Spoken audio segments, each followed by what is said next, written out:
Salut à tous, dans cette vidéo on va apprendre comment faire cet effet de réflexion dans DaVinci Resolve. Bon alors première chose à faire, vous faites CTRL N pour faire une timeline, vous faites créer, ensuite vous venez prendre une composition fusion, vous rendez dans fusion, là vous ajoutez un background, vous mettez l'alpha 0, connectez dans le media out, vous mettez dans le viewer. Là pour l'exemple ça peut être n'importe quoi, moi je vais faire avec un texte, donc vous venez prendre un texte, vous venez le lever un petit peu ici et vous venez chercher un nœud qui s'appelle miroir. Vous le prenez, vous le mettez dans le viewer et dans l'angle ici vous allez mettre à 90, comme ça vous voyez qu'il y a l'inverse. Ensuite, vous allez venir ajouter du soft glow, on va baisser un petit peu le gain, et après vous allez venir chercher un flou et un rectangle. Le rectangle, vous allez le connecter à la flèche bleue du flou pour faire un masking. Vous allez mettre votre rectangle sur le texte en dessous, et maintenant il ne reste plus qu'à augmenter le flou. Comme ça, vous voyez que le texte ici est flou et l'autre n'est pas affecté. Ensuite, vous allez venir connecter ça à notre background de base, vous mettez ça dans le viewer, et dans la description, je vais vous donner deux textures. Donc il y a celle-là et celle-là, c'est selon vos préférences pour l'effet, donc vous pourrez essayer les deux. Moi, je vais prendre cette texture pour l'exemple. Vous allez le prendre et vous allez le connecter à la suite du flou. Vous mettez ça dans le viewer. Là on voit rien, c'est normal. Vous allez venir chercher un nœud qui s'appelle DVE. En gros ce nœud il permet de donner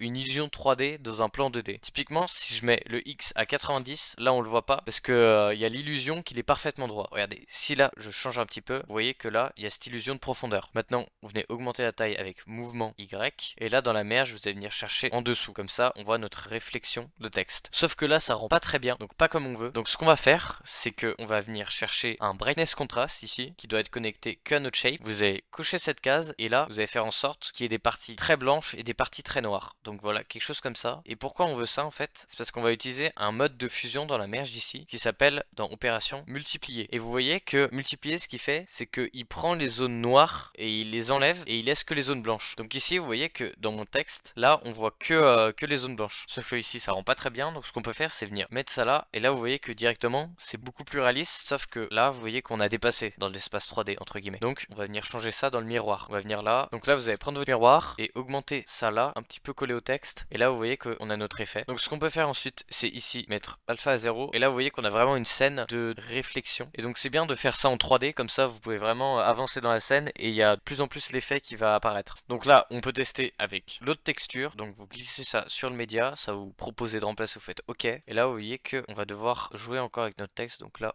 on va augmenter ça là. Et là vous voyez que ça donne plus un effet de flaque d'eau. Et donc là j'ai oublié de vous dire, mais le rectangle faut l'augmenter aussi pour qu'il cache bien. Et maintenant plus il y aura de zones blanches, plus ça apparaîtra. Donc typiquement si j'augmente mon soft glow et que j'augmente la taille de la lueur, vous voyez que là ça apparaît énormément. Sauf que là ça apparaît peut-être trop. Vous pouvez venir un peu ici augmenter. Moi je préfère honnêtement l'autre texture, mais vous faites comme vous voulez. Donc si jamais vous aimez cette vidéo, n'hésitez pas à liker, vous abonner. À bientôt.